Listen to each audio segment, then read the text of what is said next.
Hey, welcome to today's episode. I am your host, Danny Martinez. Of course, I have Anthony Gaona here today as well.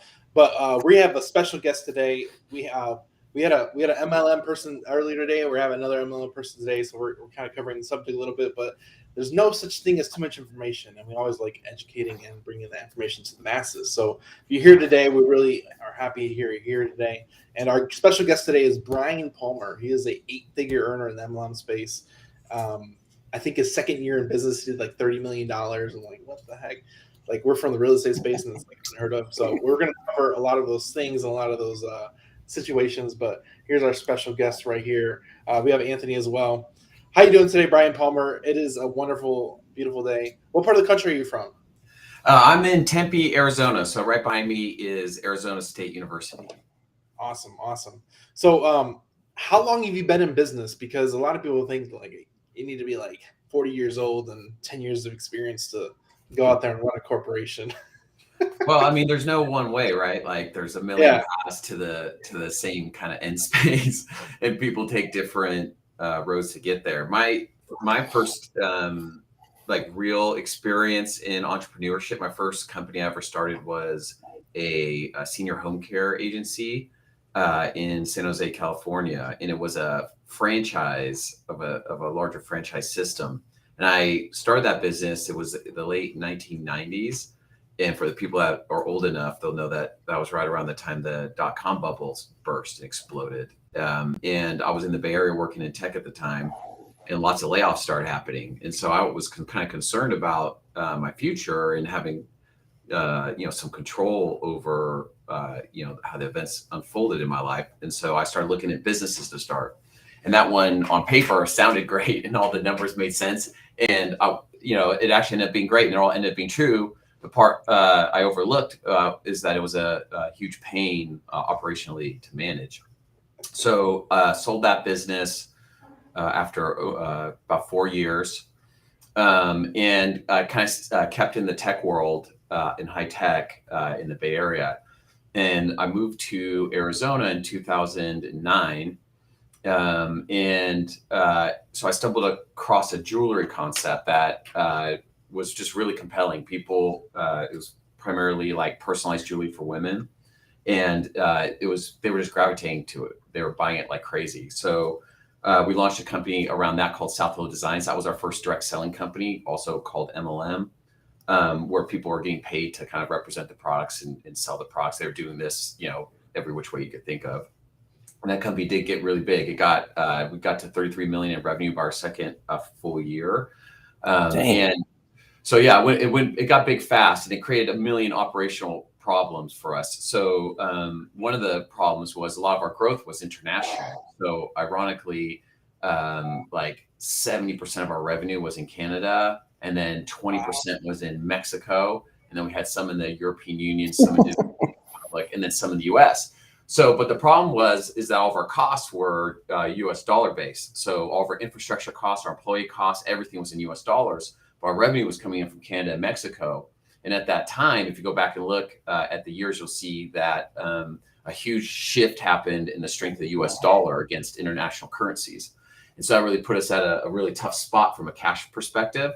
Running any type of business any that has inventory, what people find out very quickly is that the faster you grow, the more pressure there is on your cash flow, because you have to buy inventory in advance of that growth. But you don't get a tax relief until you actually sell it. So it really puts you in a really tough cash position already just by the nature of that business.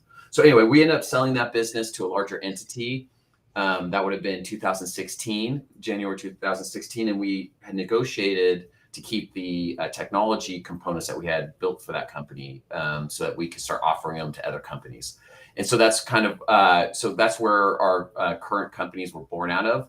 So it's Credo, which is a mobile app for the direct selling industry, and then ThinkBox HQ, which is outsourced development, where we basically have our nearshore development offices where our clients hire us to either build them projects or build them applications, or they hire our developers as their outsourced employees to us. And that business has been growing rapidly.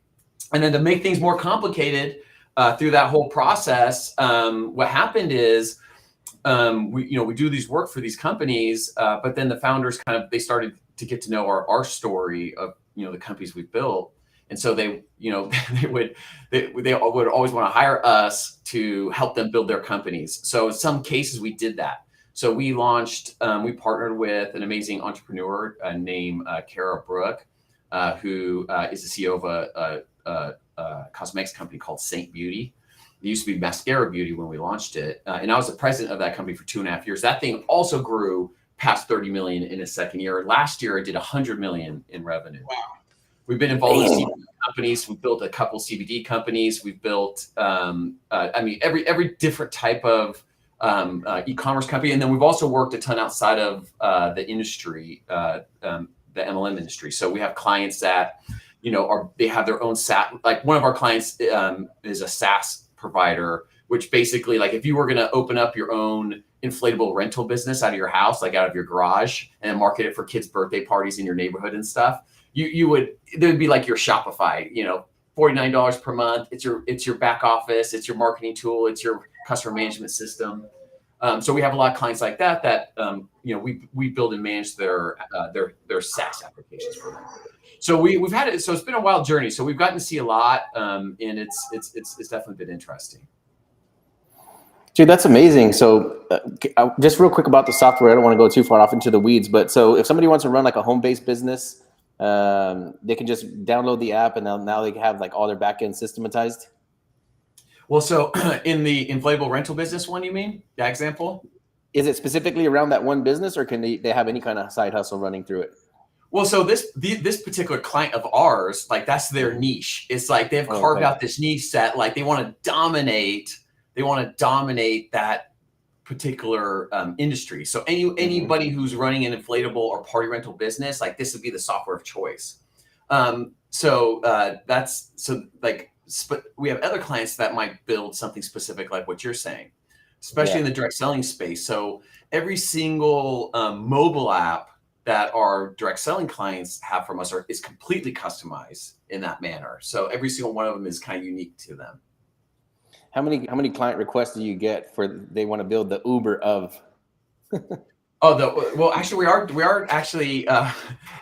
just started on a new marketplace. It's not the Uber of, but it is a marketplace. There's a lot of marketplaces out there. It's really interesting how many, even if you just look outside of the ones we work with. I mean, one of the ones I've used just in my own personal life was Rover for like, I have to travel a lot for business. And it's like, I have a puppy who's a huge pain.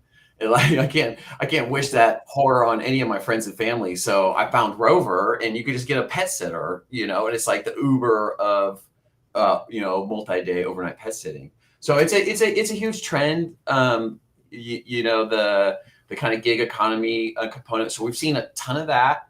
We've seen a ton of software as a service. So anybody who gets into the investment world, would tell you in terms of valuations, SaaS companies have incredible valuations because they have monthly recurring revenue as their core components, or if they do, and it's a SaaS application, which is like in the kind of example we were talking about in the inflatable rental business. Like that's how you run your business on that application. So you don't just make a switch off of it. Like once you use it, you're kind of invested in it. So it's sticky. It's monthly recurring revenue. Like the multiples you get on those type of companies are massive. So you don't have to be as big to create a really large valuation. And so we're seeing also a lot of entrepreneurs trying to build their own SaaS application around a business niche that they're familiar with. So I talked to one guy who's in the car business, like the car dealership business. And he wants to build a specific app to manage like warranties within that. So you see a lot of those type of examples happening today as well, because there's a lot of value behind them, a lot of stickiness behind them if you get it right. We know a little bit about that, don't we, Daniel?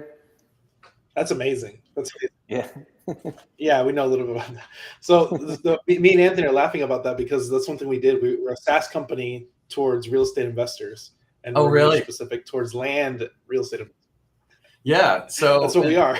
So there's a lot of there's a lot of interesting examples out there. Like we're not affiliated with them, but it's oh my gosh, there's a I can't, the name escapes me, but in the real estate space, like basically where accredited investors can go and invest in like new luxury hotels that are being built. So we're seeing a lot more like tech, like it's interesting that it doesn't even matter almost what industry you're in anymore, whether it's real estate development or anything, you see technology seeping into it now. Yeah, I think that's cool, man, and that's kind of what the vision that we had. We figured like, how can we scale this real estate thing up? You know, if you're working from the broker side, right? If you're an agent, you're a broker, you're a realtor. These guys want to build out these big brokerages so they can have essentially a lot of boots on the ground doing deals and contracts, and right. So you're essentially like gathering personnel. So we saw that opening in the business, and we were, like Daniel said, we niched down into land, which is kind of a strange niche that not a lot of people are beating up on. So we said, let's build something where we can make a community around this thing and get as many people as we can involved. And yeah, sure enough, we got people all over the globe helping us find these strange and rare deals. Amazing. Hey, so tell me a little bit about your model, man. So you guys are scaling out the software, which we're very interested in. We saw it over there in Phoenix and our Scottsdale, and we want to take a deeper dive at it. We're going to be your next customers. So how does your business work? Do you have an affiliate program with it? So how are you scaling this thing? So there's really there's two divisions of the company. You know, they look like two different companies, but they're really two divisions of the same company with a shared infrastructure. So Credo, which is the mobile app, which you're asking about. Mm-hmm. The model around that is we build each one of those individually for our clients, but on top of a shared platform. So it takes a lot of the costs out of it. And we basically customize that for the client. And then what we do is we try to help provide examples of how to create repeatable systems within the app. And so like in our industry and with affiliates, it's about like, you know, how to give a tool or a set of tools to an affiliate that's easy for them to leverage to get sales or to share the word about the product. So we usually advocate, you know, building out some sort of a 3-part or 4-part selling system, you know, where there's components of lead generation. There's components of kind of like taking a lead and then like converting it to a first sale. So like moving it, the prospect along the process.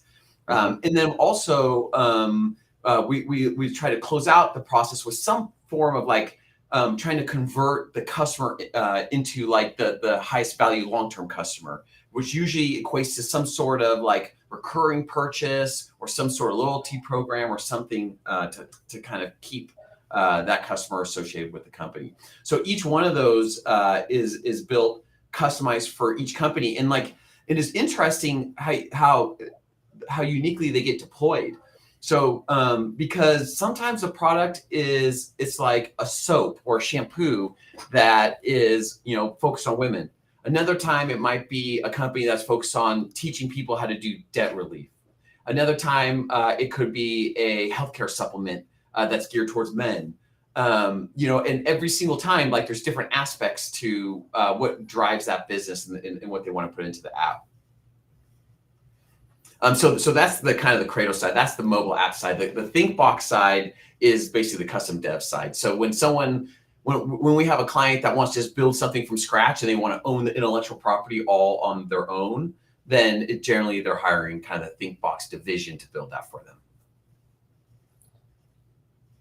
I have something in mind. It's actually not my idea. It's a friend of mine, but I have something I want to throw at you probably at another time, because she's still like in the R&D phase and she doesn't want to blast anything out yet. Keep it quiet. Yeah, so I do want to get a hold of you about that and see what we might be looking at for a build out on that. Yeah, absolutely. So let's kind of dive into team building and leadership in general, because one thing we kind of touched on this in the last episode we just recorded, but what are some tips you can give for people coming in new into the space to kind of like team build and understand how the process works and how to make the most of it? Because there's a lot of money to be made in this. It's just not a lot of people to understand what the process is, and has a bad stigma in some cases, Yeah. With anything entrepreneurship, I'd say a little bit of patience is warranted. A lot of times, people get discouraged because they don't get the results as fast as they want. And that's usually the first thing I share with them is because what we're really fighting is don't get discouraged. Stick with it. And then I think, the other kind of piece of coaching I usually give people is you really have to find your own voice. And then, and what I mean by that is like, what's like your own, like, methodology for sharing the opportunity or sharing the affiliate program with people. For me, I'm people have called me Mr. Soft Sell. Like, I'm not a pushy sales guy. I just can't do it. So my voice is more like I focus more on just kind of sharing my experience and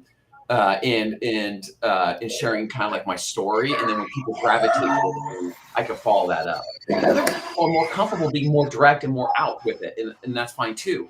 But I do think there's a point where you got to have a balance. And because when people are too aggressive or you haven't talked to someone forever and you're just like sending them an unprompted sales note, well, we're all getting those all the time on the daily. And you really discredit yourself as someone who, that they're going to trust when you come at them unwarranted. So for me, I like a little bit more of the attraction marketing philosophy than the super outbound. And then along those lines, to be good at attraction marketing, you really need a balance and a story of your own beyond just the product or what you're sharing. Like at Saint Beauty, one of our most amazing affiliates wasn't great at cosmetics. They were actually great at hair. But they had all these people come and, watching them how to do different hairstyles. And then she'd be, oh, by the way, this is the amazing makeup I love to kind of finish it off. And she was killing it, just killing it. But people were drawn to her because she had a unique story to share that was complementary to the product message, to the company's message. And so, it's great if you can have 2 or 3 to 1 of your own story, your own personal message of what your people are attracting to you. And then you're mixing in how this product or this thing that you're promoting fits in. I think that's a really great methodology. And then also, I always recommend make sure you're making full use of the tools that your company is providing you, because a lot of times there's amazing tools that people aren't even aware of. So, like as an example, we have a hair care brand that they have a sample system. So, like an affiliate can send a sample to a friend, like, "Oh, your hair looks amazing. Oh, well, you should try our new amazing hair mask product. Oh, you want me to send you a sample?" And then they go to their app, send a sample to their friend. And of course, a follow-on marketing drip, happens. Well, that's an amazing tool that the affiliate doesn't know about. Like they're missing out on. It's an easy way to introduce them to a product. Another one is we're seeing a ton of like strategic couponing now in the industry. What I mean by that is doing things like give 10, get 10 program. So you give like a discount code to your affiliate so they could give a $10 coupon on the customer's first purchase, right? So like additional kind of strategic couponing, a lot of times that's available to these affiliates, and they can use that to a lot of times to sign up new affiliates and used to build their team, but they're unaware of because they haven't really got into the tools of the company. So that'd be the other thing I tell people is make sure you're leveraging the tools you have to build out your team. And then probably the last thing is if you do want to build a team, you got to make sure you're willing to kind of be there for them. So, think about how you're going to communicate with your team, how you're going to keep them in the loop, and how you're going to add value to their lives. Because the more value you add to their lives, the more you're going to draw more people into that group. So it sounds like you got a bunch of like organic strategies, right? And then you build out these companies to 8 figures, 9 figures. If you don't have a necessarily a warm network to push this stuff out, where do you start cold? Do you start like on social? Are you running paid advertising or promotion to other companies like B2B? Yep, you could do that. So you have paid advertising, of course. You could do strategic social media advertising. You could do strategic partnerships with other companies that are complementary. It used to be years ago where, companies wouldn't allow people to represent more than one company, but that's not the case anymore. It actually makes a lot of sense to represent multiple companies. And then the third thing that you would see, you guys might have heard a little bit about this at the conference you were at, is building a presidential founding group. So the idea being, if you could find a handful of professionals who are excellent at marketing and building out teams, have a history of it, have a following, not a following that just like they snap their fingers, they come over. That's not really real, but like they know how to have a following, they know how to leverage it to jumpstart a team in a new company. Coming up with a strategic plan to bring on a handful of those type of leaders is probably a third leg of that stool, and is infinitely helpful. Yeah, man, that's what we're actually looking at right now. Is for one, some looking for some presidential founders, and then also we talked to them over there at what's the name of the company over there, Hannah Shea? Yeah. So Hannah Shea, to hire like a director of sales type candidate. Yeah, because I think that's where we are right now in our business, man. So the real estate side's healthy, the software side is healthy. We're pushing on 400 subscribers like in 15 months, which is nothing to write home about, but it's pretty cool to take it from scratch, to hear where we are. Almost little to no advertising dollars. It's just like word of mouth. But yeah, I think we're getting to that stage right now. Is we're ready for some growth. We can handle the influx of new people. Teams are growing. So yeah, if somebody came in on board that had a lot of experience that can run these large scale companies, I think our model is closest to like a EXP or a Keller Williams or a Rio, where they're like these real estate MLM type companies. Those are actually brokerages, and a lot of the people in our company are not licensed, but some of them are. Oh, interesting. So yeah, we're looking at some of those scaling companies this have thing. just been exploding in growth, haven't they? Yeah, so that's what we've been watching. We didn't do it to model off of them. Actually, I didn't even know they had the model until we launched ours. But I think it's pretty cool to be doing what we're doing without the license. It kind of cuts out some of the red tape and some of the limitations where a broker makes 3 to 6%. Sometimes on some deals we're making 1,000%. So right. Yeah, very curious to see what happens when this thing scales up. Yeah, for sure. So what else can we do, man, to like leverage? I mean, I think you have just a brief overview of our model, right? And if you were going to start to promote a company like ours, right? Let's put it to the test, where we have a SaaS model based around a real estate niche. What would you do, or what do you suggest we might do to take this thing to the next level? Well, I think, identifying the right staff and people from a director of sales component is a huge jump start. So that's a key component for sure. I think having a comprehensive, soft launch marketing strategy that encompasses some of the different pieces that we've discussed, from, paid ads to social media strategy, and then additionally, be thinking about, creating maybe a package for those leaders that you can attract, giving them some sort of additional benefit for taking a risk on you. Because really that's what they're doing. They're making a bet on you guys as a company and as like a long-term spot where if they do in fact build, they can really, benefit financially long-term. So I think creating maybe like a package for those presidential founding folks as well is big. And I think kind of putting it all together in terms of like a compelling launch is really helpful. There's a lot to be said for momentum in the business. So like the more you can kind of synchronize those things in some sort of like, even if it's like a faux event, like a soft launch event that leads up to a full launch, a number of weeks or number of months later.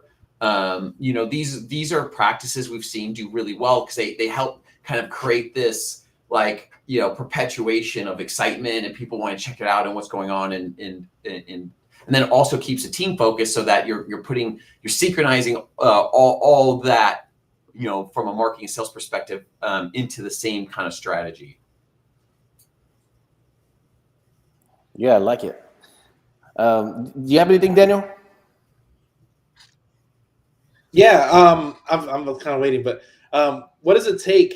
Because a lot of people, like, there's different levels of business, and a lot of people, like, hitting $1 million is a big milestone that a lot of people are trying to attain. But like, what does it take, like mentally, personnel wise, to like even hit like these 10 million plus numbers? Like, what was like the biggest epiphany you had when you hit 10 million in revenue?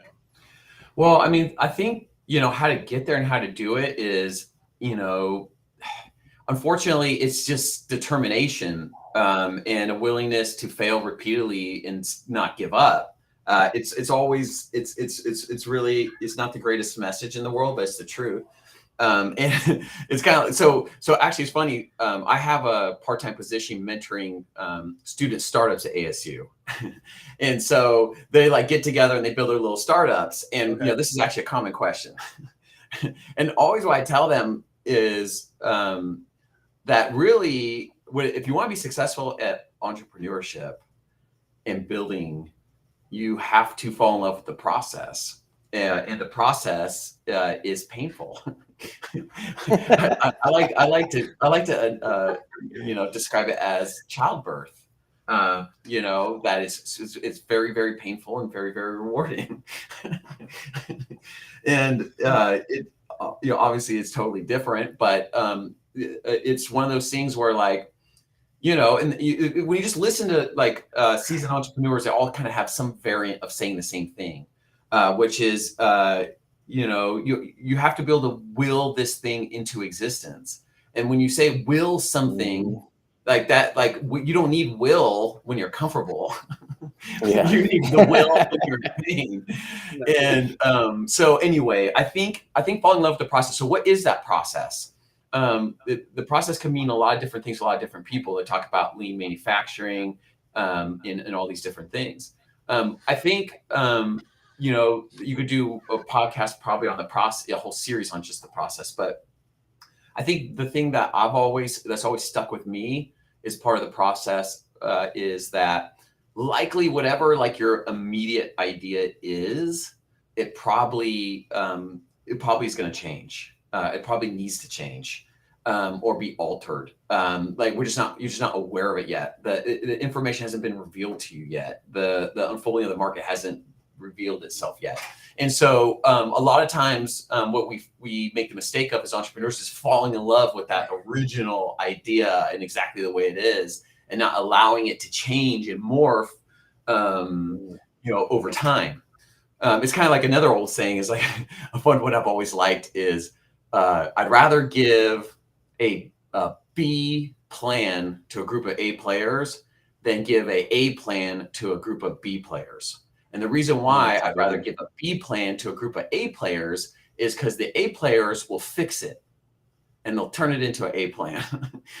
That's a good one, dude. A plan to a group of B players, they'll screw it up and they'll screw up the plan and they won't execute it right. And so again, it's just another way of saying the same thing, which is you got to be willing to constantly look into your idea, constantly look at the way you're doing business, constantly be revisiting it, thinking about how you can alter, change it. And that's part of the process. So that was a long answer. Dude, that's incredible, man. I've never heard that before.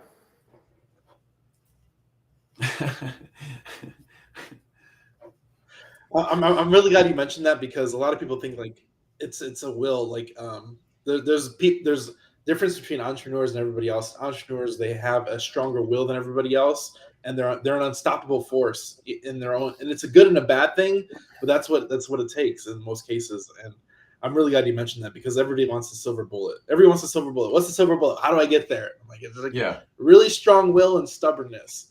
And sleepless nights. But I said all the negative stuff. I should say some of the good stuff. So like, I forget who it was. One of the big time guys, like book writer stuff. He always used to say, the great thing about entrepreneurship is you only have to be right once. Yeah. I love that. Right? We can screw it up 1,000 times, but you only have to be right once. So you just keep at it. You're going to probably be right once. So like that to me was always one of my favorites. And then at the end of the day, there is a payoff at the end. Like all this security and, you know, job, it's all false. Like if you just go back to the beginning of our discussion, what got me into entrepreneurship were massive layoffs in tech. I was scared for my job. And I realized right then that this idea of, because I'm a little bit of an older generation. My father worked for the same company for 35 years. Like that idea that you got a job and you worked it for 30, 35 years, you had the stability and you had this great life, that got washed away from me very young. And I think younger people today, like you guys, like see that more inherently.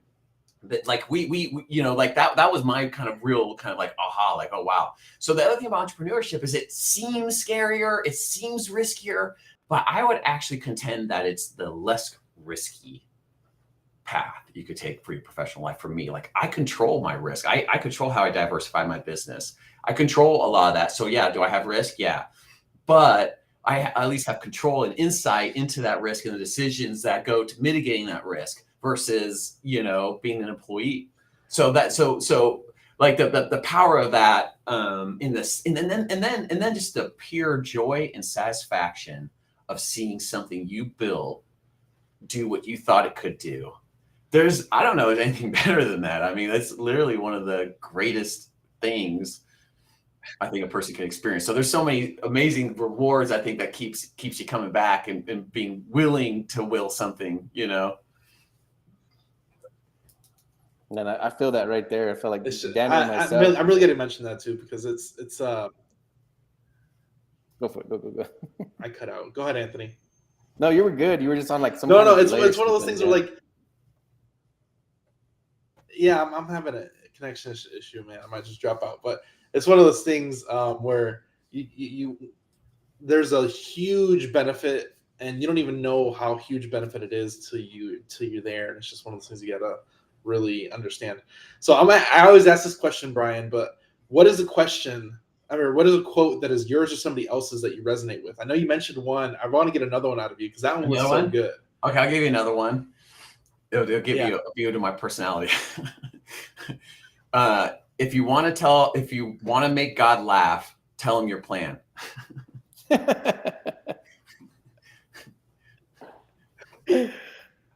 Wow. Okay. That was a good one. Okay. And that was a good one. Okay. Is there any books you recommend as far, because we have a lot of readers here that like educating themselves. For sure. I'll tell you one. I read 100 books in business books in 1 year. I don't know why I did that. I got in my head to do that. So I have plenty of recommendations for you. But I would say Blue Ocean Strategy is something that any entrepreneur should read. Definitely changed my thought process and understanding a lot. So I think that's a brilliant book. I like books on creativity. So the book Originals I find to be very compelling. I liked it a lot. If you like biographies, there's a good Elon Musk one I like. The Pixar creator has an amazing one. Shoe Dog, which is a story of Nike, another really great book. If you're into like the stories, how the companies get built, I really like those. But you know, in terms of like, if I could only make one recommendation, I would say Blue Ocean Strategy. That book probably changed my thought process more so than any other.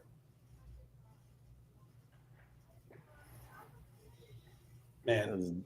So I'm really glad you mentioned that, because like I've heard that a few times, and I've been looking for a next book. Me and Anthony, we just finished a book that we read somewhat cohesively, so that's probably the next book we got to read. I've heard that one a few times, so I was just like, okay, we gotta make it happen. I really appreciate your time. Any last questions? No, nothing from me. Thanks for having me, guys. Yeah. I was just going to ask real quick, man. Have you released a book yet? Do you have any content that you push out like that at that scale? No. You know, funny story is I did attempt to write a book, and it was so bad I had to throw it in the trash.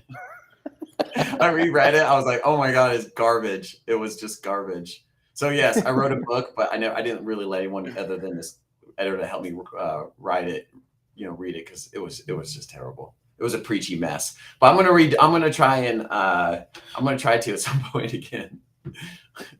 All right, that was going to be my next question, with some tips on a book. We're writing a book right now. I think we're about 3/4 of the way done. So I was going to ask you for like a launch strategy, but I think I'll skip that one. Oh yeah, you got to skip. I Led Zeppelin mine into the ground. All right, Brian. Yeah, man. I'm going to stay in contact, man. Like I said, we want to talk about Credo. I don't know if you had time to deep dive on that real quick, but yeah, I will definitely be in touch. We want to take a look at that. Okay. Well, hey, thanks for having me. This has been great. Awesome, brother. Thank you. See you soon. Take care, guys.